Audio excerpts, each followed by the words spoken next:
neurologie nekk ak spécialité boo xamante ne day saytu lépp lu jëm ci système nerveux waraloon tey seen émission à la découverte ñëw fii ci hôpital Fann seet ci kii di docteur bi di wuyu ci turu Henriette Senghor pour mu xamal ñu ci tuuti naka la def ba duglu ci métier bi Henriette maa ngi lay nuyu. maa ngi lay fay. Henriette mën nga ñoo wax tuuti li nga xamante ne poussé na la ba nga dugg ci métier bi. di nuyu ñu teew fii nii yëpp ñu ñuy seetaan ci émission bi. man bu ma doon def ay études cliniques pas ay études cliniques bu ma doon def samay stage après mes stages en 7e année dama amoon benn contrat ci biir hôpital Fann bu ma doon liggéeyee SAU service d'accueil et des urgences foofu laa liggéey pendant une année et j'ai remarqué que foofu noonu il y avait beaucoup de pathologies neurologiques yu doon ñëw di consulter wu. Surtout AVC nekkoon un véritable problème de santé publique donc mënoo xëy ñëw liggéey ci ba wàcc te doo gis ay 2 wala 3 personnes yu def AVC yu ñu indi mu nekkoon problème torop période boobu noonu et que temps yooyu noonu dama doon côtoyer neurologue yu bari yu doon nekk ci service de neurologie ma leen doon woo di leen di laaj ay avis par rapport à patients yooyu noonu mais j'ai remarqué que avec le temps, avec un peu plus de recul, qu'il n'y avait pas beaucoup de Sénégalais ñuy def spécialité neurologique bi. Il y avait beaucoup plus d'étrangers suñu yeneen dandango yu nekk jógee ci yeneen dëkk yi ñoo doon ñëw di def spécialité bi. Donc il y avait ce manque qui était là et il y avait la demande qui était très importante parce que chaque jour il y avait tout le temps des patients qui venaient am seen AVC. Léegi par là bu ma fa nekkee après j'ai eu à rencontrer benn docteur Aziz Fall bu ma ko rencontré benn jour ñu doon échange après moom si la ma suggéré ne ma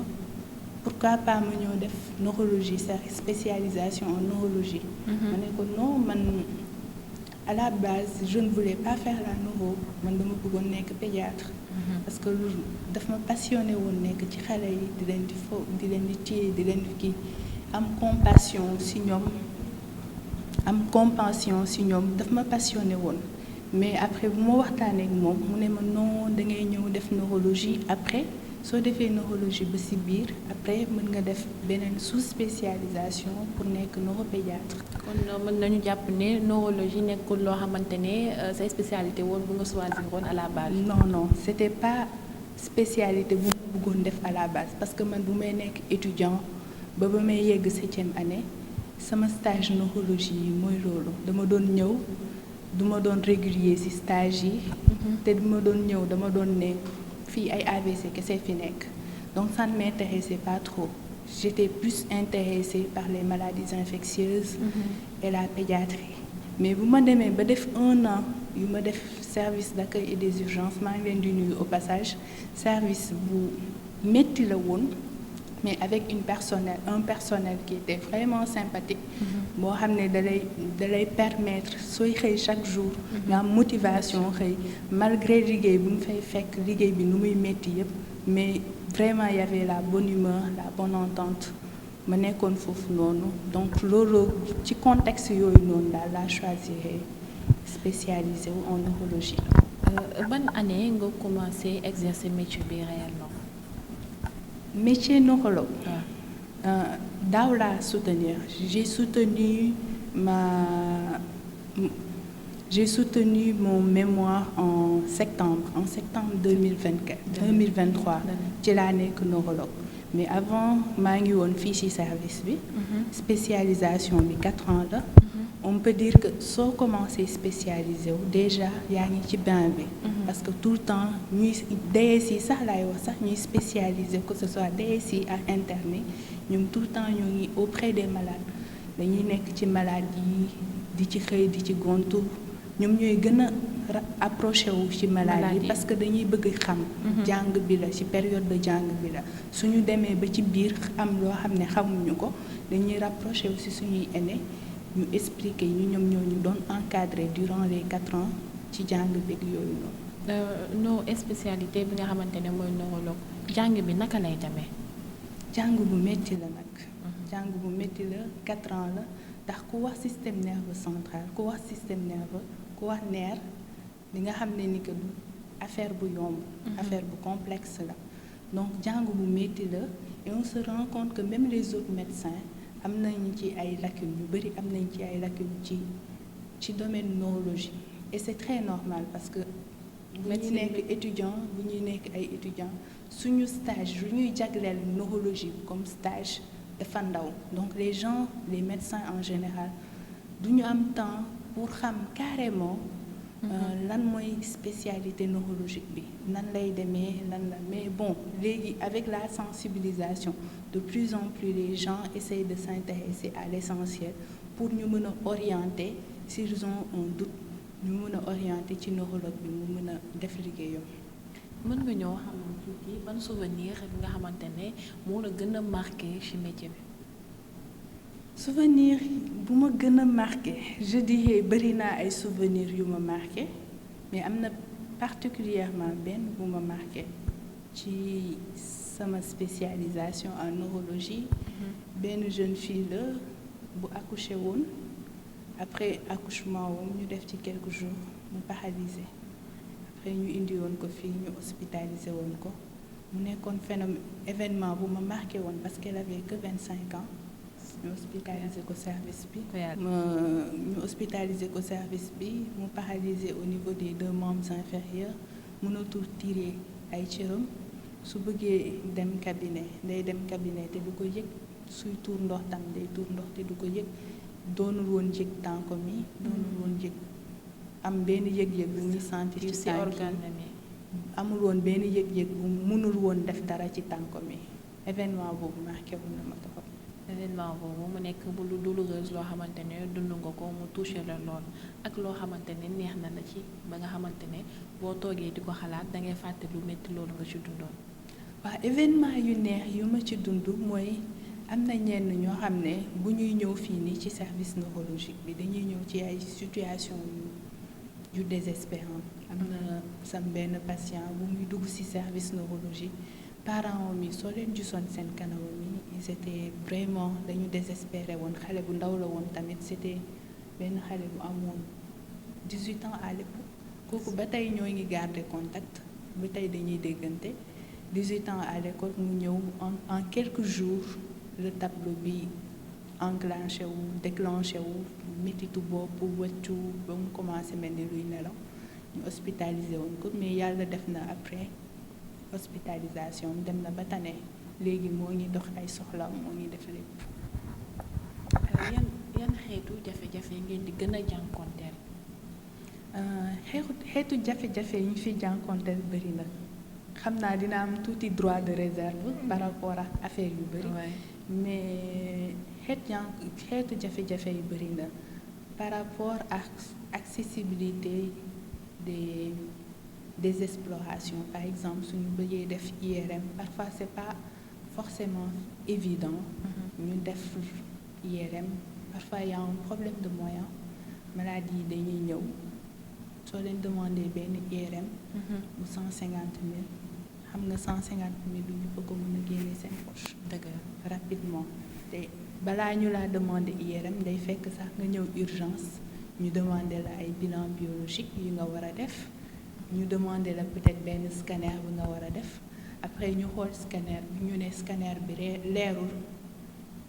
bon malade bi du ko mën a comprendre mais ñun en tant que neurologue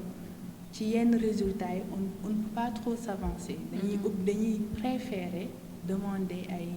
yeneen exploration yu gën a poussé comme IRM imagerie par résonance magnétique boo xam ne dafa cher c'est pas à la portée de tout le monde day xaw a métti ci ñoom donc jafe-jafe le coût des soins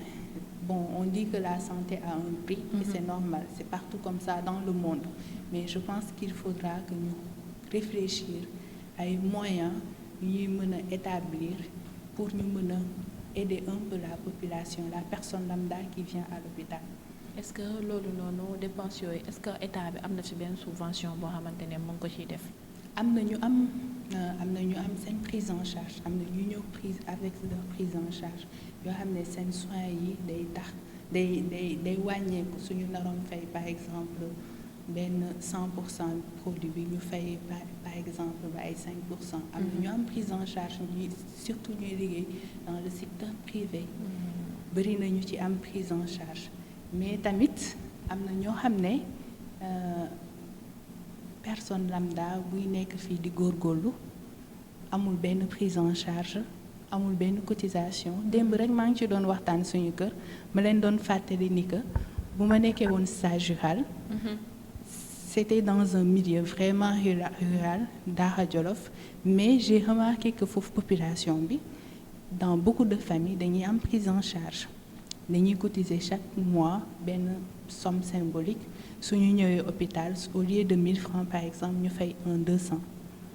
léegi je me posais la question hier de ko laaj samay frères ak samay cousines laaj den ndax loolu exactement am na fi Dakar et su fi amee ci yan moyen la am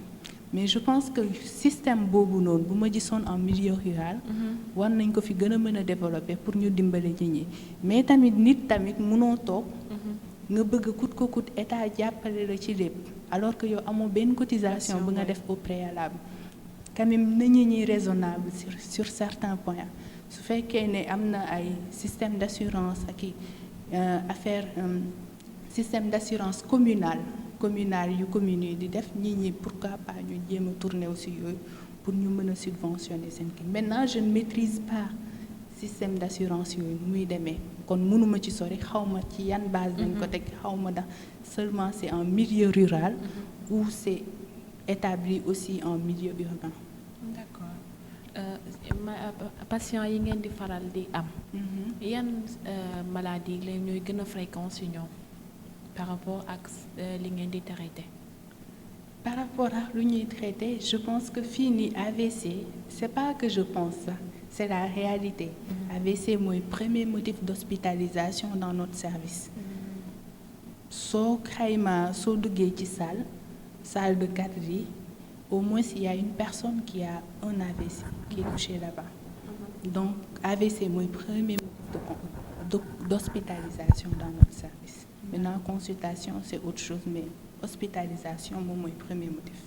Par rapport ak gouvernement bu bees bi en tant que neurologue lan ngeen koy ñaan pour mu jàppale leen par seen métier bi. Par rapport au gouvernement bu bees bi ce sera surtout l'accessibilité des soins. L'accessibilité des soins moom mooy par rapport au prix. Moi je ne dis pas forcément ñu wàññi prix exploration yi parce que les explorations ont un coût comme nu ma ko waxee tout à l'heure mais ñu xoolaat un système d'assurance qui permet à ce que la majeure partie de la population puisse adhérer à ces systèmes d'assurance-là qui pourront prendre en charge ces personnes-là lorsqu'ils seront dans le besoin. léegi lu may rappeler tamit ministère de la santé tamit doonoon nañu dimbale bu baax ay temps bu ñu demee woon ba amoon problème avec le plan Sésame bi bu mu demee ba benn instant marché tul woon trop ministère de la santé doonoon nañu jàppale ci yeneen bilan à travers direction action sociale bi jàppale woon nañu ci ay temps mais j'attends surtout que ñu jéem a réfléchir un moyen de trouver un système d'assurance pour la population. Ami internet Kéwoulo TV seen émission la découverte la leen indi loon doon am ak waxtaan ak ndaw suy di wuyoo ci turu Henriette di yëngu ci wàllum santé rawatina lépp loo xamante ne dafa jëm ci wàllum cerveau ñu koy wax neurologie ni lay demee saa su ne ci seen biir émission la découverte di leen dig daje ba beneen ak yeneen découverte.